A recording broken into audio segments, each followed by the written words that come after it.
All right. Let's, for the record, let me have appearances, please. Jessica, I'm sorry. Sorry, go ahead. Jessica Warden, attorney for the petitioner, Sarah Davis. Rosaura Rodriguez. Thank you, Ms. Rodriguez. Okay, so let's start with Ms. Warden. So we don't have a default because Ms. Rodriguez appearing here and is an appearance. Yes. Correct. The written pleading. You want to explain to me what's going on and what relief you're seeking? Well, we have a child named Clementine, and she will be 3 in October. There is a SAPSR from March of 2023 where Miss Rosario Rodriguez is named the managing conservator, and the biological father is named a possessory conservator. Both parents of the child are currently incarcerated and have been for quite some time. Prior to filing, my client, Miss Davis, the paternal grandmother, had visitation with her granddaughter. She was in contact with her granddaughter. And then when her son became incarcerated, she was unable to visit her granddaughter. So we have been trying for almost a year to try to get some type of visitation or reach Miss Rodriguez. And it's been quite difficult, to say the least. So we're here today. We believe the evidence will show that Miss Davis has standing, that she had contact with her granddaughter, that it would be in the best interest of her granddaughter for her to continue contact, particularly with 2 incarcerated parents. So I gather that Miss Rodriguez is the paternal grandmother who was Miss Rodriguez is maternal grandmother. Oh, okay. Yeah, Yes. that's where I said that wrong. All right. Thank you. No problem. And today we are asking for grandparent access from Miss Davis on the first Saturday of each month from 9 to 5. And we're asking for electronic communication between Miss Davis and her grandchild once a week on Wednesdays. We're willing to work with the hours that work for the kiddo and school and bedtime. We have a 3-year-old, so we're willing to work with that, but we do want to make sure she has consistent communication between visits. And that's it, Your Honor. Thank you. All right, Ms. Rodriguez, can you tell me your position and what relief you think I should? My position is, I believe it's a waste of the court's time since she has no standing. She has in the past, when the baby was born, seen the baby. That is correct. But she hasn't seen the baby for almost 2 years and a half or 2 years. Calvin does have, which is the father, has supervised visits. And for 1.5 years, he's used 2 of them before he got incarcerated. And that's where she's referring to, where she's able to see the grandchild. From my personal knowledge, based on Mrs. Davis's mother, Mrs. Davis, in my opinion, is not a relationship that I would like for her to be around my grandbaby, because she doesn't get along with her mother or her child, Calvin. And I don't know, Is Calvin currently incarcerated? Based on the knowledge, based on what they're saying, yes, I think so. Now he is, but he wasn't prior. And it's just based on knowing Calvin before he would be abusive to my daughter. He would talk about his mother. He would, say, I don't have a good relationship with my mother. And then also I went to Mrs. Davis' mother's house and I spoke to her in person. She also explained the same thing. She said, I took care of Calvin because my daughter does not get along with Calvin. And also she gets upset with me many times. She gets angry with me. She stops communication with me. And it's just, I don't know Mrs. Davis personally. I've never got a chance to meet her or anything. I just know based on Calvin and her mother. So based on that, and based on her not having seen Clementine for almost 2.5 years, I prefer to keep it the way it is. Maybe later we could, get to know each other so I could see something different than based on what I know. But right now, I don't think something forceful, which is like a forceful visitation, is going to work for me. Okay, okay. I can hear evidence, Miss Warden, if you, I mean, got 45 minutes or an hour. I would And, keep it. and let me ask Miss Rodriguez, I'm glad you're here, but is there a reason you didn't file? You were obviously served with citation. So the reason it took a while to serve me is because I don't live in that home where I was served. I moved homes because Calvin would get, he would get under the influence of so many different pills and stuff that he would take, that he threatened my 16-year-old, my 9-year-old, and my 5-year-old, because I have 3 little ones, and myself, my husband, and my ex-husband. So I prefer nobody to know where I live, because home is supposed to be peaceful. And so, yeah, for my safety, it's just better for me to be like that. I finally got that letter because I know the people that stay there, and it was stuck on the door, and so they gave it to me. And that's how I knew about it. When were you made aware of it? So I'm trying to look at it. About it's been like a month, like 30 days, I think. That's when I also submitted a response. I did it myself, obviously, because I've already, when I did get her sole managing conservator, I wasted thousands and thousands of dollars. I also pay for childcare. I do everything. I don't receive anything from the mom or the dad, obviously, my daughter or him. So it's all on me if it's been on me for 2.5 years. So, okay. I don't want to waste more money that I could use on her or my little ones, instead of courts and attorneys and all of this stuff. So you don't live at 1504 Estrellas Drive? I do not. Right. You're here, you're making an appearance. Yes. Then given all that, and that you weren't, didn't sound like there was proper service. I mean, there was well, whatever. I'm glad you got it.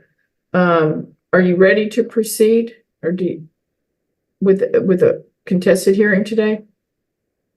I am ready to, yes, I am. Okay. I mean, All right. Miss Warden, you may proceed. Okay, I'm going to start with Ms. Rodriguez briefly. Ms. Rodriguez, can you please state your full name? Miss Warden, if you want to call her, I have to swear in the witnesses. Miss Rodriguez, please raise your right hand to be sworn. Do you solemnly swear or affirm that the testimony you're about to give will be the truth, the whole truth, and nothing but the truth? yes. Thank you. All right, you may proceed. Ms. Rodriguez, can you please state your full name for the record?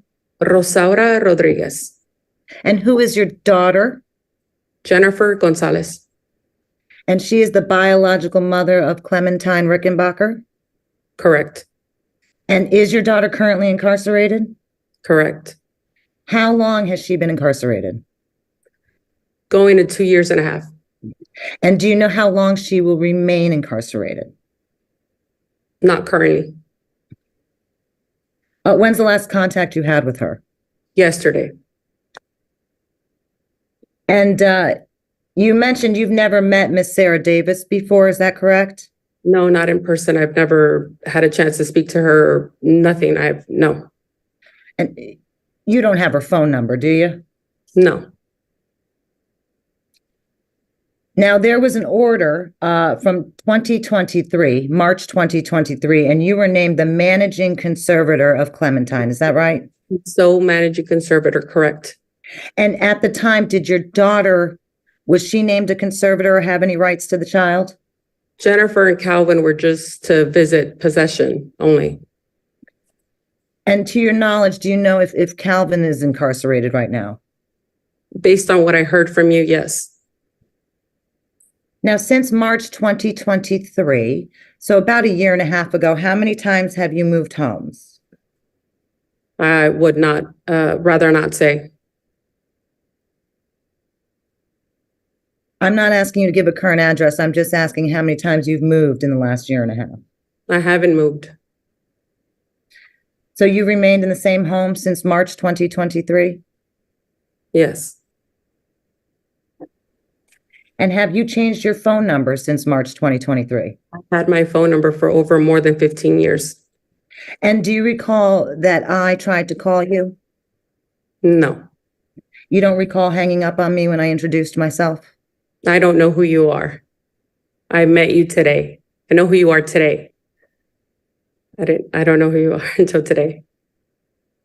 And you said your concerns about Miss Davis having some time with her granddaughter, your concerns are because of what Miss Davis's mother said about her. Are based on Calvin and her mother, which are really close to her, I would assume. So yes. And are you in agreement with Miss Davis at least having some sort of FaceTime or phone calls with her granddaughter? I would say I don't agree to anything that's forceful through the court. I think we can, I mean, if she wants to show me a different version than what I have, we can set up a time and speak, but it wouldn't be forceful through the court. So no, not through the courts. One step at a time. Are you willing to provide a current phone number to me, your current phone number? I've had my phone number for 15 years. Same phone number. No further questions for this witness, Your Honor. I pass. All right, Ms. Rodriguez, now you're under oath. Is there anything under oath you'd like to tell me that I should know before I make a decision? Under oath, I asked the courts to please allow me to continue to take care of my grandchild like I have. She's smart, growing up every day. And I would like to not be, how do I say this? I'd like to spend my time with her instead of spending my time with courts and spending my time with other things that I could be spending my time with, just more important than this. Also, I'd like to also state that there is no standing in this, and what I'm doing here, there's no standing. Mrs. Davis has no standing based on her not seeing the baby for so long. The baby does not know who she is. And like I said, I do think that maybe we can talk and see if it's different than what I've heard from her mother and her son, but I don't have anything to go off of right now based on what I have. That's it. Okay. Ms. Warden?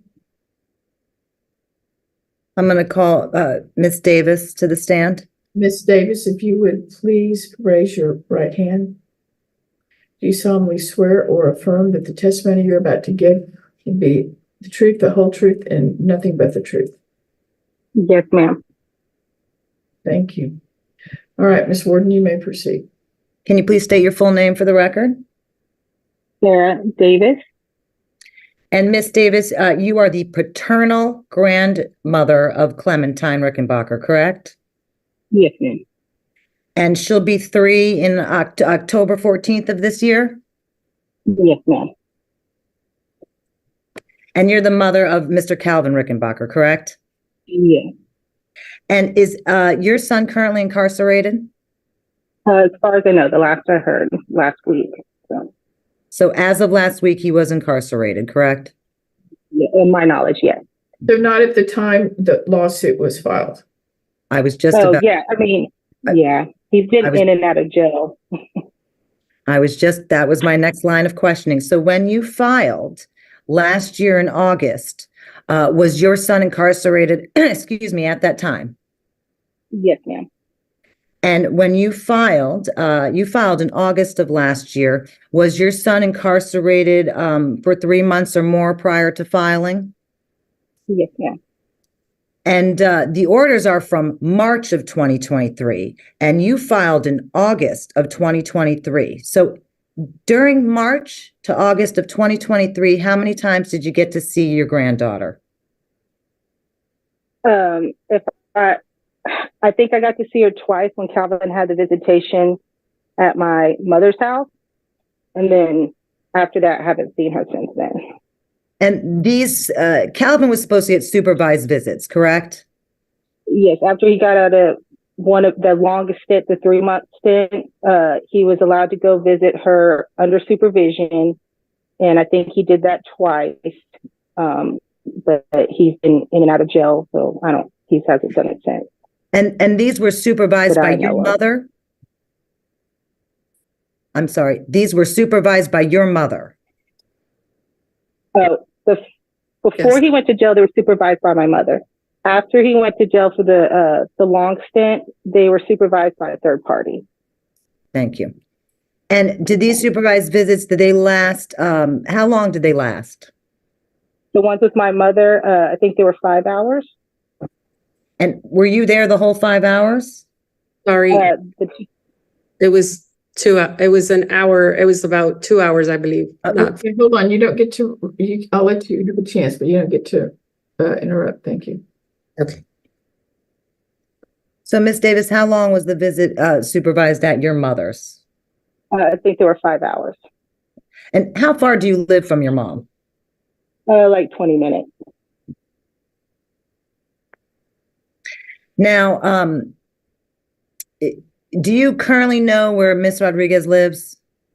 Yes. Oh, wait, which Rodriguez? My mother's last name is Rodriguez also, so. I'm sorry, the respondent in this case, Rosario Rodriguez. No, I do not know where she lives, no. Do you have a current phone number for her? The one that I gave you was the last known phone number I had for her. And when is the last time you tried to contact Miss Rosario Rodriguez directly? I mean, probably over a year ago, and she told me not to bother her. I think I sent her a text message, and of course, I did not follow up with anything. Did she ever block you to your knowledge? I know that she did on Facebook years ago, but other than that, I don't know. Do you know how long your son is going to remain incarcerated?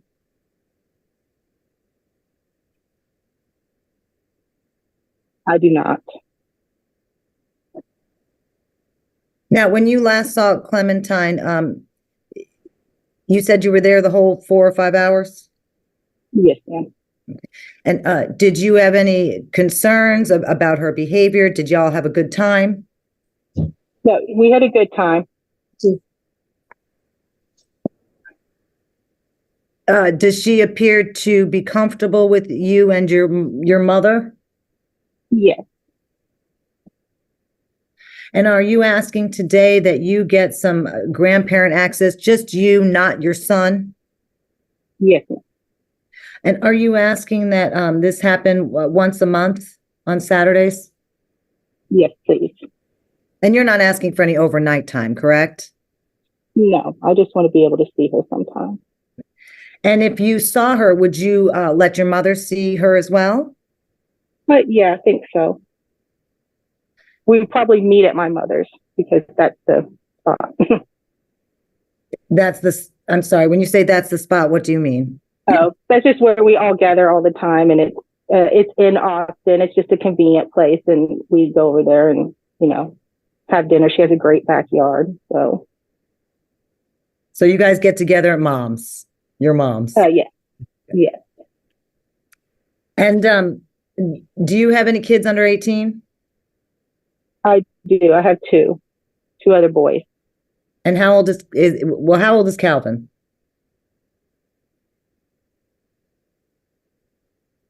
Miss Davis, how old is Calvin? Calvin is now 21. And how old are your other kiddos? My middle son is 17, and our youngest is fixing to turn 13. And so you don't have any other grandkids, do you? No, ma'am. Clementine's your only one? Yeah. And are you asking today that aside from visitation that you be able to either FaceTime or talk to Clementine virtually or on the phone? Yeah, that would be really awesome. And do you think it's in Clementine's best interest that you have visitation with her? Yes. Rose had stated that we saw Clementine before. Clementine lived with us for a while because Jennifer left her mom's house and came to our house. And I had taken over Jennifer's court order for when she first got arrested. And so Clementine lived with us for a good amount of time. And between me and my mom, we took care of Clementine while Jennifer worked But helped. Jennifer, hold on. You took care of her, but you took care of her, but her mother was still around. You just cared for her, right? You didn't have possession of custody of her. I'm sorry. No, I need because to know Jennifer was living Okay, she was with living us. I'm when? sorry, go ahead. Okay. When was she living with you? I'm sorry. That was before Jennifer went to prison. So I guess it's been about 2 years. Like when Clementine, after she was born, a couple of months after, a whole bunch of stuff happened, and Jennifer ended up moving in with us, with Calvin, and they lived with us for a while. So that answered part of my question. So for how long the first time around did Jennifer, Calvin, and Clementine live with you? Maybe 4 months, 6 months-ish.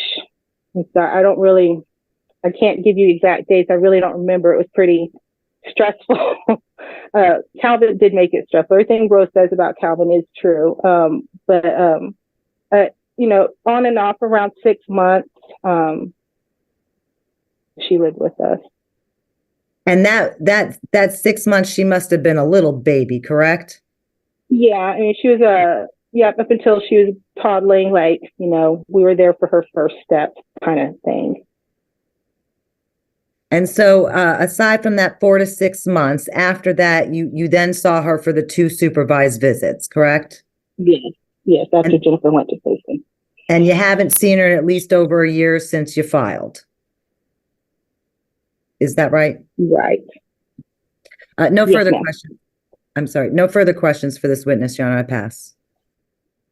All right.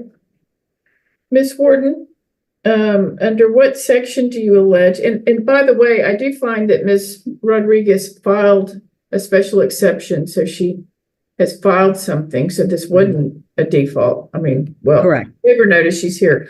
Under what section of the code are you alleging that your client has standing?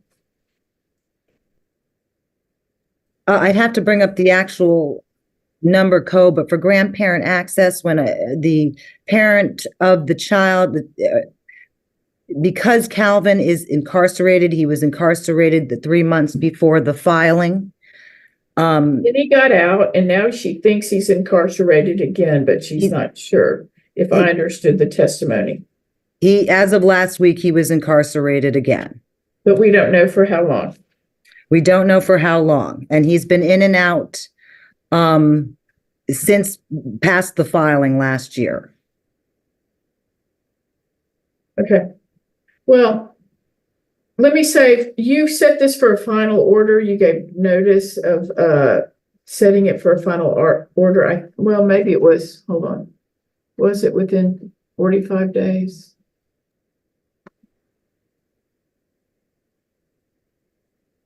Notice of final hearing. You set this you gave notice on June 27th. It's July 31st. That's less than 45 days. So you can't have a final hearing. Right. But right. This was, once she didn't answer during the answer period, and then I had set the final hearing. Well, you can only, hold on, Ms. It can't be a final hearing because it's contested and you didn't give 45 days notice. I'm concerned. Well, here's what I'm going to do. I'm not sure that you can meet the standing requirements because nobody is sure how long Calvin is incarcerated. I'm concerned if Miss Davis, maybe through no fault of her own, I'm not making a comment about that, hasn't seen this child for 2.5 years. I'm not going to start saying she gets unsupervised, just the child goes on a Saturday because the child didn't know her. The child has seen her. The last time she saw her was more than a year ago. Child can't remember her. So I think what I'm going to do I'm going to do a DRO appointment, a limited scope investigation for the DRO. Now I'm going to need some information. Your Honor, can I ask you a question? Excuse me. Is there probably it should be better for me to get an attorney. I thought, you know what I mean, to help me out. I did contact some attorneys and they did explain to me that it should be pretty easy, but I don't know the law as they do. No, I agree. I'm going to make a finding that I don't think standing as required by the code has been established because the evidence is, we don't know where he is. We don't know how long he's in jail. So I can't find standing based on the evidence that was here today.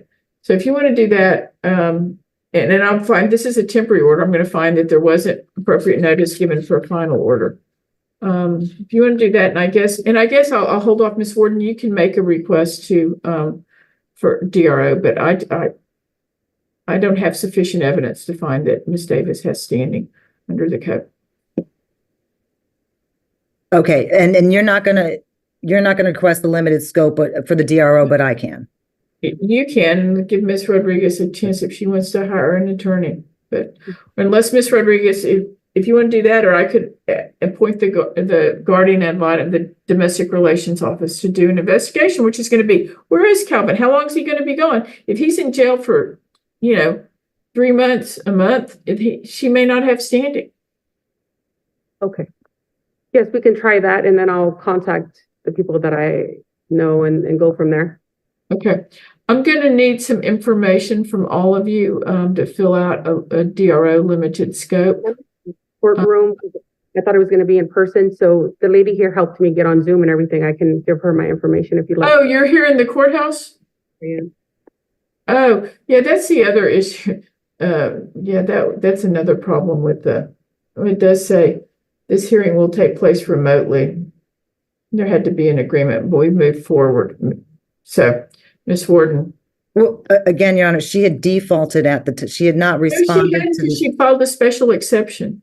No, I understand that, but I had already set the hearing. She had not responded after being served within the required amount of time, so I set the hearing after that.